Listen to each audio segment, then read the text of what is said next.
ఇక corporation sir, guaranteed non guaranteed civil supplies, market, APIC, APMDC, AP power finance corporation, AP airport development corporation, Jal Jeevan mission, APIAC, మళ్ళీ APSPDCL, APSP DFCL, వీటి ద్వారా 55,383 కోట్ల రూపాయలు చేశారు.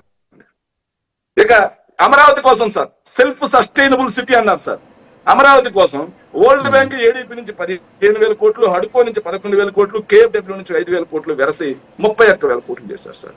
ఈ మూడు కలుపుకుంటే 17 నెలల కాలంలో చేసింది 2,27,000 కోట్ల రూపాయల అప్పు. 2,27,000 కోట్ల రూపాయల అప్పు సార్. అప్పటితో ఈ కూటమి ప్రభుత్వం యొక్క అప్పుదాహం తీరలేదు సార్. అప్పుదాహం తీరుంటే బాగుండేది సార్. మళ్ళీ రాజధానికి 31,000 కోట్లు అప్పు తెచ్చారు కదా సార్. మరో 32,500 కోట్లు రాజధానికి రుణం. 4వ తారీఖు సార్ ఈనాడు పేపర్. ఇవి కాకుండా 8వ తారీఖు సార్ మరో 9,000 కోట్ల రూపాయలు రాజధానికి రుణం. 8వ తారీఖు వెరసి 2,70,000 కోట్ల రూపాయల అప్పు. 2,70,000 కోట్ల రూపాయల అప్పు సార్. కేవలం 18 నెలల్లో జగన్మోహన్ రెడ్డి గారు 5 ఏళ్లలో చేసింది 3,32,000 కోట్ల రూపాయల అప్పు. వీళ్ళ ప్రభుత్వం ఇంకా ఈ లెక్క ఎప్పటి వరకు తెలుసా సార్? ఇంకా ఈ ప్రభుత్వం 6 నెలలు ఉంది, 2 సంవత్సరాలు అవడానికి. ఈ గ్యాప్ లో దాన్ని మొత్తాన్ని కవర్ చేసేటట్టున్నారు. 3,32,000 కోట్లు. వేణుగోపాల్ రెడ్డి గారు ఆగండి, నేను డాక్యుమెంట్ చూపించి మాట్లాడుతాను. నేను ఎక్కడ తప్పుడు మాటలు మాట్లాడలేదు. మీ ఈనాడు పేపర్ చూపించారు. మరి ఈ అప్పులన్నీ ఏం చేశారు? ఈ అప్పులన్నీ ఏం చేశారు? చూస్తే లేస్తే మూలధన వ్యయం గురించి అందరూ మాట్లాడుతున్నారు సార్. సార్ ఒకసారి కాక్ రిపోర్ట్ ఉంది కదా సార్, 2023-24 జగన్మోహన్ రెడ్డి గారు ఆఖరి సంవత్సరం సార్. మాది విధ్వంస పరిపాలన కదా, రాష్ట్రాన్ని విధ్వంసం చేశాం కదా మేము. మరి మీరు సంపద సృష్టి కదా మీది. సంపద సృష్టి అంటే 2,70,000 కోట్లు అప్పు చేయడం. సరే అప్పును కూడా పక్కన పెట్టండి సార్. సరే మాకన్నా వెరీ గుడ్ పర్ఫార్మెన్స్ ఏమన్నా ఇచ్చారా? ఒకసారి కంపేర్ చేద్దాం సార్. సార్ 2023-24 సంవత్సరానికి సంబంధించి మొదటి 6 నెలలు సార్, మొదటి 6 నెలలు కవర్ చేద్దాం సార్. రెవెన్యూ రాబడులు 82,138 కోట్ల రూపాయలు సార్ మాది. కానీ వీళ్ళది 74,000 సార్. అంటే 8.4% రెవెన్యూ రాబడులు తగ్గిపోయాయి. అంటే ఆదాయం తగ్గిపోయిందా లేదా? సంపద సృష్టి తగ్గిపోయినట్టా కాదా? అమ్మకం పన్నులు 5.5% తగ్గిపోయాయి. అంటే సంపద సృష్టి తగ్గిపోయినట్టా లేదా? సెంట్రల్ గ్రాంట్స్ సార్, వీళ్ళు కేంద్ర ప్రభుత్వంతో ములాఖాత్ సార్. వీళ్ళు మోడీ వీళ్ళే, నిర్మలా సీతారామన్ వీళ్ళే, అమిత్ షా వీళ్ళే, పవన్ కళ్యాణ్ గారు, అదే విధంగా చంద్రబాబు నాయుడు గారు అక్కడికి వెళితే వచ్చేస్తాయి సార్. మేము మొదటి 6 నెలల్లో తెచ్చింది 21,270 కోట్లు సార్. మేము పొత్తులో లేము సార్ 2023-24 సంవత్సరానికి. కానీ వీళ్ళు మొదటి 6 నెలల్లో సెంట్రల్ గ్రాంట్స్ తెచ్చింది 4,000 కోట్లు సార్. 21,270 కోట్లు ఎక్కడ, 4,000 కోట్లు ఎక్కడ? Central grants 29. అలాగే ఈ బడ్జెటేతర అప్పులు, ప్రభుత్వ గ్యారంటీల గురించి కూడా మాట్లాడండి. మీరు 2023-24 సంబంధించి అన్ని బాగా మాట్లాడుతున్నారు. బడ్జెట్ మీరు చేసిన బడ్జెటేతర అప్పులు, ప్రభుత్వ గ్యారంటీల గురించి కూడా మాట్లాడారు సార్. ఒక్క నిమిషం సార్. వేణుగోపాల్ రెడ్డి గారు మీరు గమ్మన్నాడు సార్. వేణుగోపాల్ రెడ్డి గారు ఆగండి, శేఖర్ రెడ్డి గారిని మాట్లాడే వారి టైంలోకి మనం వెళ్ళకూడదు. వద్దులేండి, భయం వద్దులే కానీ చెప్పండి. అన్ని మాట్లాడతా, ఏం వదిలిపెట్టి నాకు 5 నిమిషాలు టైం ఇస్తే అన్ని మాట్లాడతా, అందరినీ గడిగేస్తా. Central grants 29%. ఇప్పటికే 6 నిమిషాలు అయిపోయింది. సామాజిక రంగ వ్యయం 8,000 కోట్లు మాకన్నా తక్కువ ఖర్చు పెట్టారు. క్యాపిటల్ ఎక్స్పెండిచర్ అన్నారు సార్. అబ్బా అద్భుతం సార్ ఇది. క్యాపిటల్ ఎక్స్పెండిచర్ లో చంద్రబాబు నాయుడు సంపద సృష్టి ఇదే కదా సార్. మొదటి 6 నెలల్లో according to budget and according to CAG మొదటి 6 నెలల్లో మేము ఖర్చు పెట్టింది 16,576 కోట్లు 23-24 ఆర్థిక సంవత్సరానికి. మీరు ఖర్చు పెట్టింది 11,715 కోట్లు. మాకంటే 15.93% తక్కువ. సెక్రటరీ గారు సరే, ఇప్పుడు ఇవన్నీ ఈ లెక్కలన్నీ కూడా సాధారణంగా ఉన్న వాళ్ళకి అర్థం కాదు. నేను క్వశ్చన్ అడుగుతాను మళ్ళీ. ఇప్పుడు లేదు సార్, నాకు డౌట్ ఉంది. శేఖర్ రెడ్డి గారి లెక్కల్లో ఒక చిన్న అనుమానం ఉంది సార్. లేదు, వాళ్ళు లెక్కలు చెప్పలేదు కదా. కాదు సార్, వాళ్ళు లెక్కలు చెప్పుంటే నాకు డౌట్ వచ్చిండేది. వాళ్ళు లెక్కలు చెప్పలేదు, మీరు లెక్కలు చెప్తున్నారు. సో నా దగ్గర కూడా పర్లేదు సార్, మీరే చెప్పాలా. కాగ్ రిపోర్ట్ గురించి మీరు మాట్లాడారు. కాగ్ రిపోర్ట్ గురించి మాట్లాడారు. 2023-24లో మీరు బడ్జెట్ లో చూపించిన అప్పుల గురించి మాట్లాడుతున్నారు. బడ్జెట్ ఏతర అప్పుల గురించి చెప్తాను నేను మీకు. ఆఫ్ బడ్జెట్ బారోయింగ్స్ కింద 32,903 కోట్లు తీసుకున్నారు.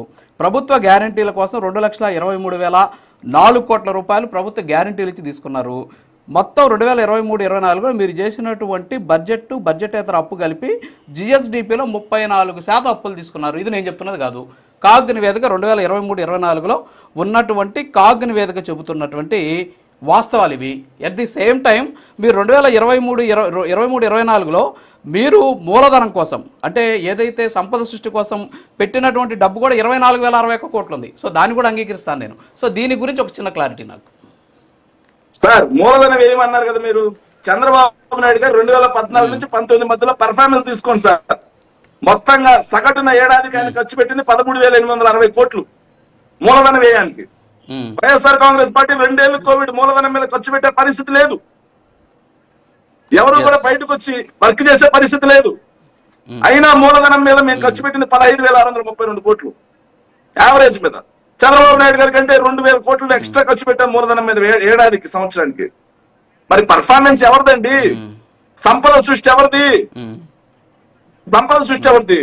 సో మొత్తంగా బడ్జెట్ రుణాలు, బడ్జెటేతర రుణాలు, గ్యారంటీడ్, నాన్ గ్యారంటీడ్ అన్ని కలుపుకొని జగన్మోహన్ రెడ్డి గారు 5 ఏళ్లలో చేసింది 3,32,000 కోట్ల రూపాయలు మాత్రమే. దాన్ని ధృవీకరించింది కాదు, దాన్ని ధృవీకరించింది బడ్జెట్ గ్లాన్స్, దాన్ని ధృవీకరించింది అసెంబ్లీ క్వశ్చన్ అవర్. దాన్ని మీరు కూడా ఒప్పుకోకపోతే ఎట్లా? ఇంకోటి రెవెన్యూ డెఫిసిట్ నా దగ్గర అంటే నేను కూడా కాగ్ రిపోర్ట్ నే పెట్టుకొని చెప్తున్నా. చెప్పండి సార్, నేను కూడా అదే చెప్తా ఉన్నా. నేను కూడా అదే చూపిస్తా ఉన్నా కదా. ఒక్క నిమిషం. Sir revenue deficit sir, revenue deficit sir. వీళ్ళ సంపద సృష్టి అన్నారు కదా, వీళ్ళు సృష్టించే సంపదకి వ్యయానికి మధ్యలో తేడా ఎంత ఉందో తెలుసా సార్? వాళ్ళు 5 ఏళ్లకి ఏదైతే సంవత్సరం మొత్తానికి కలిపి రెవెన్యూ డెఫిసిట్ ఎంత పెడతా ఉన్నారంటే 32,284 కోట్లు సార్ బడ్జెట్ లో ఇచ్చింది ఎస్టిమేట్స్. కానీ 6 నెలల్లో రెవెన్యూ డెఫిసిట్ ఎంత అంటే 46,652 కోట్లు. 46,652 కోట్లు. గత 5 ఏళ్లలో మేము సంపద సృష్టించలేదు కదా సార్. సంపద అంటే స్టేట్ ఓన్ రెవెన్యూ ట్యాక్సెస్ అంటారు వాటిని. సో గత 5 ఏళ్లలో మా స్టేట్ సొంత ఆదాయం 58,000 కోట్ల నుంచి 92,902 కోట్లకు పెరిగింది. అంటే 9.87%, దాదాపుగా 10% గ్రోత్ మేము క్రియేట్ చేసాం. మరి విధ్వంసం అయిపోయింది అంటారు. ఇప్పుడు చూస్తే 2.5%. సార్ ఇప్పుడు జిఎస్టీ వసూళ్లలో నెగిటివ్ గ్రోత్, అమ్మకపు పన్నులో నెగిటివ్ గ్రోత్, క్యాపిటల్ ఎక్స్పెండిచర్ లో నెగిటివ్ గ్రోత్, సెంట్రల్ గ్రాంట్స్ తేడంలో నెగిటివ్ గ్రోత్, సామాజిక రంగ వ్యయంలో నెగిటివ్ గ్రోత్, రెవెన్యూ ఎక్స్పెండిచర్ లో నెగిటివ్ గ్రోత్, రెవెన్యూ డెఫిసిట్ మాత్రం చాలా అయిపోయింది. అప్పులు మాత్రం టాప్. ఓకే వస్తా మీ దగ్గరికి వస్తా. ఎస్ అనేది చెప్తారు. ఒక్క నిమిషం. ముక్కా శ్రీనివాసరావు గారు గుడ్ మార్నింగ్. సో ఇప్పుడు శేఖర్ రెడ్డి గారు మొత్తం కూడా వారి దగ్గర ఉన్నటువంటి గణాంకాలని కూడా మనకు వివరించారు. ఇక్కడ వారు ఒక రెవెన్యూ లోటు గురించి మాట్లాడారు. అంటే నా దగ్గర ఉన్న సమాచారం మీకు చెప్తాను. 2021-22లో రెవెన్యూ లోటు 8,611 కోట్లు ఉంది. కరెక్ట్గా 2022-23 అంటే నెక్స్ట్ ఇయర్కి ఆ లోటు 43,487 కోట్లు. అంటే దాదాపు 405% రెవెన్యూ లోటు అనేది పెరిగింది అని చెప్పేసి కాగ్ నివేదిక చెప్తుంది, నేను చెప్పట్లేదు. సో మీరు అప్పులు చేస్తారని చెప్పేసి చెప్తున్నారు. చూపిస్తా నోటి మాట నేను చెప్పను సార్. నోటి మీరు ఏ విధంగా డాక్స్ సార్, మీరు ఏ విధంగా డాక్టర్ చూస్తున్నారు? సారీ శేఖర్ రెడ్డి గారు మీరు ఏదో లెక్కలు చెప్పినంత మాత్రం కాదు. As per report sir as per report చూడాలి శేఖర్ రెడ్డి గారు, మీకు అన్ని లెక్కలు చెప్తాను. 2022-23 ఆర్థిక సంవత్సరం గణాంకాలన్నీ నా దగ్గర ఉన్నాయి, మీకు పంపిస్తాను సార్. నేనేదో రాసుకొని నైట్ టైప్ చేసుకొచ్చి ఒక్క నిమిషం.